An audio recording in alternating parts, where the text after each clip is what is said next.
আসসালামু আলাইকুম রহমতুল্লাহি ওয়া বারাকাতুহু। সম্মানিত দর্শক, দিন যত যাচ্ছে বর্তমান অন্তর্বর্তীকালীন সরকারের যে ভাবমূর্তি, কার্যক্রম এবং ভবিষ্যৎ জটিল থেকে জটিলতর হয়ে যাচ্ছে। দ্বিতীয়ত, দিন যত যাচ্ছে এই আন্দোলনের যে ফসল, এই ফসল সত্যিকারের যারা গৃহস্থ, অর্থাৎ এই আন্দোলন যারা করেছেন ছাত্র এবং জনতা, তাদের যে আশা আকাঙ্ক্ষা, সেই আশা আকাঙ্ক্ষার মূলে ছাই দিয়ে এই আন্দোলনের ফসল যাদের বিরুদ্ধে আন্দোলন করা হয়েছিল তাদের ঘরে চলে যাওয়ার আশঙ্কা দেখা দিয়েছে। এখানে আমি সম্ভাবনা বললাম না, ইচ্ছে করি কথার আশঙ্কার কথা বলছি। এর কারণ হলো, বাংলাদেশের একেবারে খুব বুদ্ধিমান হওয়ার দরকার নেই, খুব অল্প বুদ্ধি যাদের রয়েছে, একেবারে তেলাপোকার মতো যাদের বুদ্ধি রয়েছে, তারাও জানেন যে ডক্টর মোহাম্মদ ইউনূসের সরকার যদি ব্যর্থ হয় তাহলে এই বাংলার কত মানুষের তকদির ছিন্ন বিচ্ছিন্ন হয়ে যাবে, কত মানুষকে গৃহহারা হতে হবে এবং পুরো বাংলা একেবারে রীতিমতো দুর্ভিক্ষের কবলে পড়ে যাবে, এতে কোনো সন্দেহ নেই। কারণ হলো, ধরুন আওয়ামী লীগের যারা পালিয়েছে, তারপরে ব্যবসায়ী যারা এখন ব্যবসা বাণিজ্য বাদ দিয়ে একটা খুব খারাপ অবস্থার মধ্যে আছে, তো সব মিলিয়ে এই যে অর্থনীতি একটা মন্দা, সেখানে এখন বিএনপি বলেন, জামাত বলেন, তারা প্রাণান্ত চেষ্টা করছে একটা নতুন ধারা তৈরি করার জন্য। এখন কয়েকদিন পর যদি এদেরকেও পালাতে হয় আবার নতুন করে, আবার অন্যদিকে যারা আগে পালিয়ে গেছিল তারা রাতারাতি এসে তাদের সবকিছু আগের মতো ফিরে পাবে না।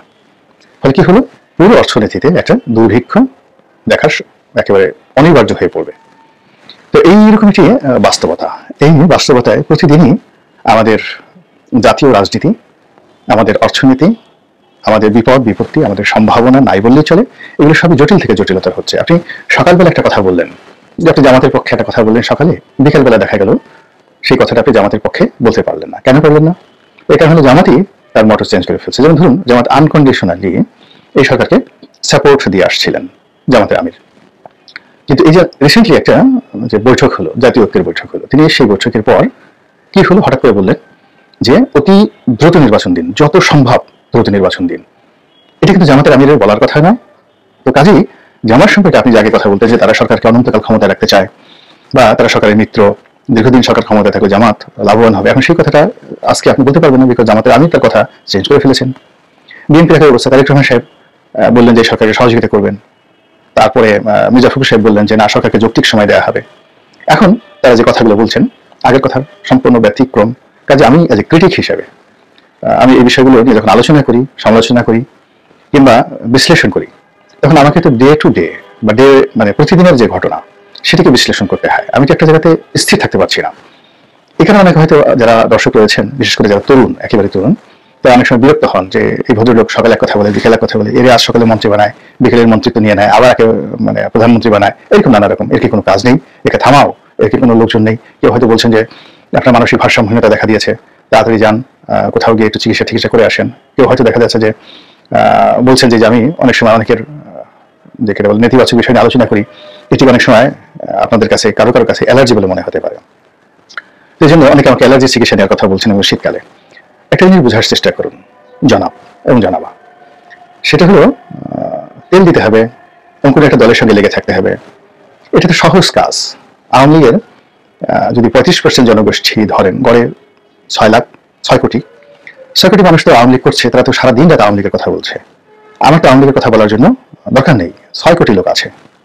বিএনপি তো অন্তত 5 থেকে 6 কোটি লোক আছে সমান সমান, যারা বিএনপি বারে কোনো চিন্তা করে না, কোনো কথা বলে না। সেখানে আমার দরকার কি বলেন? জামাতেরও তো না হয় 1 কোটি লোক আছে, এর বাইরে তো জামাতে তারা দুনিয়ার অন্য কোনো কিছু কল্পনা করে না। এই যে এতগুলো মানুষ, আমি 3টা দলের কথাই বললাম, এতগুলো মানুষ অর্থাৎ 6 6 12 আর 1 13 কোটি লোক এই 3টা দলের মধ্যে যদি থাকে, তাহলে আমি একা, আমি কি এতটা নির্বোধ যে আমি এই এতগুলো লোকের সেন্টিমেন্ট, চিন্তা চেতনা, অভ্যাস, কাজকর্ম বাদ দিয়ে আমি যে কথাগুলো বলছি, একবার বিএনপির পক্ষে বলছি, একবার বিএনপির বিপক্ষে বলছি, একবার আওয়ামী লীগের পক্ষে বলছি, একবার আওয়ামী লীগের বিপক্ষে বলছি, কারণটা কি? কারণটা শুধুমাত্র একটাই কারণ, সেটা হলো আমি যারা আমজনতা, যাদের স্বার্থ নেই, কথা বলার প্ল্যাটফর্ম নেই, তাদের পক্ষে কথা বলার চেষ্টা করছি, কোনো দলের কৃতদাস হয়ে নয়, কোনো দলের কৃতদাস হয়ে নয়। 1 2 নম্বর হলো যে আমার যে রাজনীতি, ভবিষ্যতের মনোনয়ন, এটাকে আমি ছাইচাপা দিয়ে রেখেছি, ওটা সময় হলে দেখা যাবে। কিন্তু আজকে যে দায়িত্ব এবং কর্তব্য, ভালোকে ভালো বলা, মন্দকে মন্দ বলা। এখন আপনার নিজের ছেলে যদি খুব ভালো কাজ করে, আপনি অবশ্যই তাকে প্রশংসা করবেন, কিন্তু সে যদি চুরি করে বসে, আপনি কিসের গ্রহণ রাখবেন বলেন? এটা করলে কি পিতা হিসেবে আপনার ভালো হবে? বা আপনার বাবা চোর, কিন্তু সন্তান হিসেবে আপনি সেই চোরের অর্থ নিয়ে দিদা আছে ঘুরে বেড়াচ্ছেন, দাড়ি টুপি রাখে, কপালে দাগ পরিয়ে ফেলছেন, কিন্তু বাবা চুরি করে। সন্তান হিসেবে আপনার ফরজ কি? এই অন্যায়গুলো বলা। তো আমাকে আল্লাহ বিবেক দিয়েছেন, বুদ্ধি দিয়েছেন, জ্ঞান দিয়েছেন, সেটা দিয়ে আমি যেটা ভালো যেটা মন্দ সেই জিনিসগুলো আপনাদের কাছে প্রকাশ করি। কিন্তু এটা নিয়ে যদি আপনি না বুঝে কিংবা আমার প্রতি রহম না করে, কিংবা আপনি বুঝেন ঠিকই কিন্তু আমাকে দুটো গালি দেওয়া দরকার, আপনি দুটো গালি দিয়ে দিলেন, আমার কিচ্ছু হয় না, বরং আলটিমেটলি এটি আপনার প্রতি একটা জুলুম হয়ে যায়। তো এখন আজকে যে প্রসঙ্গটা, সেই প্রসঙ্গটা এই কারণে এই লম্বা ভূমিকাটা আনলাম। এই প্রসঙ্গটা হলো এই যে সরকার যদি, আমি প্রথম থেকে বলেছিলাম এই সরকার যখন আসলো যে সরকার উচিত হবে ডিসেম্বর জানুয়ারির মধ্যে নির্বাচন দিয়ে দেওয়া। কিন্তু সরকার তো 2 বছর, কোনো লোক প্রথমে বলেছিল 2 বছরের মধ্যে একটা নির্বাচন দিবে, সরকারের কোনো উপদেষ্টা বলেছিলেন যে 1 বছরের মধ্যে বা 18 মাসের মধ্যে নির্বাচন হবে। এখন তাদের সেই সকল কথাবার্তায় প্রধান উপদেষ্টা ভারী বিরক্ত হয়েছেন জনাব ইউনূস। তিনি একেবারে ডিটারমাইন্ড, বোধ হয়েছেন যে সংস্কার না করে নির্বাচন করবেন না। এবং এই একেবারে রিসেন্টলি দেখলাম বিদেশি এক ভদ্রলোক, বিদেশিদের দেখলে তার খুব হাসি পায় ডক্টর মোহাম্মদ ইউনূসের, এমনি বাংলাদেশের কোনো লোকের সাথে বসলে যতগুলো মিটিং টিটিং হয়েছে তিনি হাসেন না। কিন্তু দেখলাম যে বিদেশি সম্ভবত ফেসবুকের বা অন্য কোনো একটা প্রতিষ্ঠানের কোনো বড় কর্তা যার সঙ্গে দেখা করতে এসেছেন, এবং সেখানে তিনি যে হাসি দিয়েছেন তার যে একটা সবচেয়ে উজ্জ্বলতার হাসি, সেই উজ্জ্বলতার হাসির একটা কার্বন কপি, যেটা আমার মনে হয় উপদেষ্টা হওয়ার পর এমন হাসি তিনি কখনো দেননি। নর্মালি তিনি বিদেশিদের সঙ্গেই স্বাচ্ছন্দ্য বোধ করেন, ইংরেজিতে কথা বলতে স্বাচ্ছন্দ্য বোধ করেন, হাত ঝুলিয়ে ঝুলিয়ে কথা বলতে স্বাচ্ছন্দ্য বোধ করেন। অ্যাজ এ টিচার হিসেবে ডায়াস তার খুব পছন্দ, মঞ্চে তিনি বসবেন, কথা বলবেন, বাকি সবাই শুনবেন এবং মাথা নোয়াবেন, এটা তার খুব পছন্দ। তো যাই হোক, এখন সেই ডক্টর মোহাম্মদ ইউনূস সর্বশেষ হাসতে হাসতে মনের আনন্দে যে কথাটি বলছেন যে যথাযোগ্য এবং প্রয়োজনীয় যে সংস্কার রয়েছে সেই সংস্কার করেই তারপরে নির্বাচনের হবে। এখন এই যে সংস্কার, এটি একটা অনিশ্চিত বিষয়, অনির্ধারিত বিষয় এবং বিস্তৃত একটা বিষয়। এতে কতদিন লাগবে, কত সময় লাগবে একমাত্র আল্লাহ জানেন, তিনিও জানেন না। এখন যেখানে আমরা প্রতিদিনই নিত্য নতুন বিপদের মধ্যে পড়ছি, আমাদের অর্থনৈতিক সমস্যা বাড়ছে, সরকারের কোনো সফলতা দ্বারা আমরা স্বস্তিতে নেই, কোনো সফলতা দ্বারা আমরা স্বস্তিতে নেই। তো সেক্ষেত্রে এখন কি করব?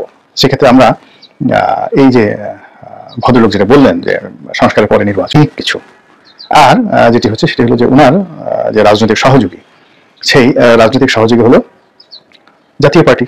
এখন জাতীয় পার্টি প্রথম কয়েকদিন চুপচাপ থেকেছে, এখন তারাও মাঠে নেমেছে, তারা অভিযোগ করছেন কেন তাদেরকে ডাকা হলো না। দ্বিতীয়ত, এই নির্বাচনে জাতীয় পার্টিকে বাদ দিয়ে কোনো নির্বাচন হবে না, এই ধরনের কথাবার্তা জাতীয় পার্টি বলছে। আর আওয়ামী লীগ তো খুব কথা বলার দরকার নেই, মূল দরকার হলো নির্বাচন মিন্স আওয়ামী লীগের, সেখানে তারা আসবেই, যে কোনো ফর্মে যে কোনো মূল্যে তারা নির্বাচনে আসবেই। নির্বাচন থেকে আওয়ামী লীগকে আপনি বাদ দিতে পারবেন না। এর কারণ হলো তাদের একটা বিশ্বাস যে মাঠ তারা যেভাবে সাজিয়ে গেছেন, তাদের হাতে যে টাকা আছে এবং তাদের যে বিদেশি শক্তি আছে, এই সব মিলিয়ে নির্বাচনের মাঠে সরকার যেই থাকুক না কেন, ইউনূস থাকুক আর অন্য যে কোনো থাকুক, বাসির নজরুল যদি ভবিষ্যতে প্রধান উপদেষ্টা হন, তিনি যেই থাকুক না কেন, আওয়ামী লীগের এই শক্তিমত্তাকে অস্বীকার করতে পারবে না। এই বিশ্বাস শেখ হাসিনার বক্তব্যে কিন্তু ফুটে উঠেছে। ফলে কি হলো, যদি নির্বাচন 1 বছর পরে হয়, 1.5 বছর পরে হয়, 2 বছর পরে হয়, তাহলে সেই নির্বাচনে আওয়ামী লীগ এবং জাতীয় পার্টি তাদেরকে বাদ দেওয়ার কোনো শক্তি, সামর্থ্য, পরিবেশ এই বর্তমান অন্তর্বর্তীকালীন সরকারের থাকবে না না না। এক, বিনোদন আওয়ামী লীগকে নিষিদ্ধ করবেন, ওটা করবেন, ওটা আপনি দেখেন পাকিস্তানকে অনেক কিছু করেছেন ইমরান খানের বিরুদ্ধে, কিন্তু সেটা হয় না। রাজনৈতিক দল আসলে নিষিদ্ধ করা যায় না। জামাতকে আওয়ামী লীগ নিষিদ্ধ করেছিল, বঙ্গবন্ধু নিষিদ্ধ করেছিল, কিন্তু আলটিমেটলি সেটা টেকানো যায়নি। তো এই যে এখনো যে ধরেন যে জনজোয়ার আছে এবং আওয়ামী লীগের বিরুদ্ধে এখন যে ঐক্যমত আছে, ভারত বিরোধী যে মনোভাবটা প্রকট অবস্থায় আছে, তো সেক্ষেত্রে যদি ইভেন মার্চ মাসে নির্বাচন হয়ে যায়, এপ্রিল মাসে যদি নির্বাচন হয়ে যায়, মাঠে আওয়ামী লীগের লোকজন দাঁড়াতে পারবে না। কিন্তু যদি 2026 সনের এপ্রিল মাসে নির্বাচন হয়, সেক্ষেত্রে আওয়ামী লীগকে বাদ দিয়ে নির্বাচন কমিশন নির্বাচনের শিডিউলই ঘোষণা করতে পারবে না।